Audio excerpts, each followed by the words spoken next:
Pues mire, presidente, yo creo que el presidente al no poder desarrollar su postura, diríamos nosotros,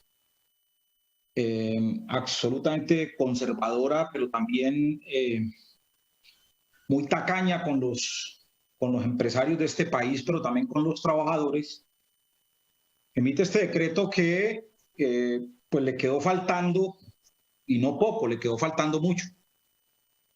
El presidente le dijo al país cuando sacó este decreto 770 que el presidente Duque que iban a poner 2 billones de pesos por mes para subsidio de nómina.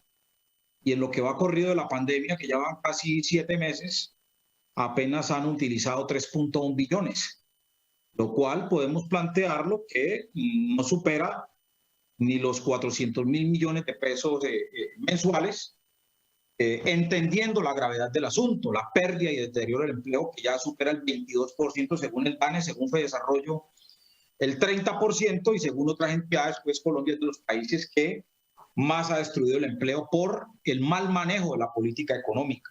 Eso no lo está cumpliendo el presidente Duque. Entonces, honremos la palabra del presidente Duque y traigámosla a este proyecto, senador Barguil, si se trata de eso. Pero miren, al país hay que decirle la verdad, senadores y senadoras. Con estos recursos han beneficiado 634.000 empresas y solo pequeñas y medianas empresas son 1.700.000. ¿Eso qué quiere decir? Que apenas el 12% real de las empresas han recibido el beneficio. La pregunta es, las pequeñas empresas, ¿por qué no se benefician? Eso es defender las empresas, como dicen aquí. Eso es defender los salarios, es defender los trabajadores, no. Es defender a un pequeño sector. Pero miren esta otra cifra. De esos 3.1 billones, el 50% se lo han llevado las grandes, ¿sí?, y súper grandes empresas en el país. Se llevaron esa plata, el 50%. Solo las medianas empresas en el país les correspondió el 30% de esos recursos. Y voy a poner un ejemplo en el Valle del Cauca. Son 120.000 pequeñas y medianas empresas y solamente se beneficiaron 12.000. La pregunta que nos hacemos es, ¿las otras empresas no tienen derecho? ¿Sí? Un senador vallecaucano lo dijo y lo planteó, no, o sea, nosotros defendemos las empresas. Y aquí hay que llevarle recursos a las empresas, no hay que llevarle migajas. Y de eso se trata. Pues claro que este país es un país que tiene dificultades económicas, pero las dificultades económicas no obedecen justamente a un buen manejo de la economía. Todo lo contrario. En este país, el modelo económico, el modelo tributario del país le impone a las empresas más de 7 impuestos directos que no le permiten a las empresas ser eficientes. Y senador Benedetti, voy a darle un dato, por ejemplo, del Atlántico. ¿Sí? En el Atlántico, de más de 100.000 empresas, solamente se beneficiaron 6.000 empresas. Y aquí tengo los datos de cada uno de los departamentos. Bolívar, de casi 45.000 empresas, solamente se beneficiaron 3.500 empresas. ¿Eso es hacer equidad? ¿Eso es pensar en todo el empresario colombiano? No, el proyecto no es justo. Pues claro que el proyecto lleva unos recursos importantes para unas empresas, pero también genera una gran inequidad y hacia allá vamos. Pero también el proyecto, senador Barguil, y ahí presenté una proposición, señor presidente, porque el artículo 5, 6, 7 y 8 establece una pequeña reforma laboral, en donde permiten ir en contravía de la Constitución. Continúe, senador Alexander López, continúe.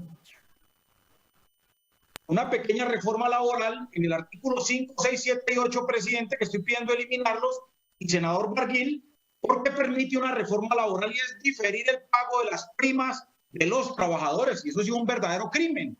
Si justamente las primas, por ejemplo, la prima de diciembre, que se está autorizando, senadores y senadoras, diferirla a 3 pagos, pues finalmente la prima de diciembre no solamente se convierte en una reactivación de la economía, sino que se convierte también en una forma de proteger las familias en sus recursos a efectos de no salir afectados.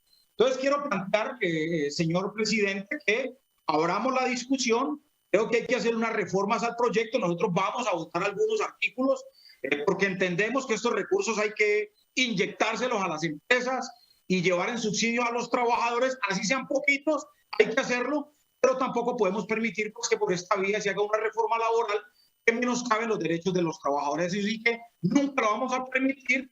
Y si esos artículos pues, no son retirados, pues naturalmente nosotros no vamos a votar la reforma laboral, aunque sí votaríamos los recursos que le inyectan este tipo de subsidios a las... Termine, senador Alexander. Senador Alexander López. Un minuto más, presidente. Estaríamos solicitando entonces que a ese universo de empresas que están por fuera, que son casi el 80% de pequeñas y medianas empresas, que inclusive tienen unos requisitos incumplibles, se revise este tema de los requisitos y pueda entonces estos subsidios ser ampliados en el número de recursos y naturalmente en el número de empresas, y obviamente se beneficiarían muchos más trabajadores. Nos parece que en ese sentido el proyecto quedaría mejorado y obviamente habría una mayor equidad en el sentido pues, de plantearnos de que el proyecto debe servir no solamente a las pequeñas y medianas empresas, sino también a los trabajadores, presidente. Muchas gracias.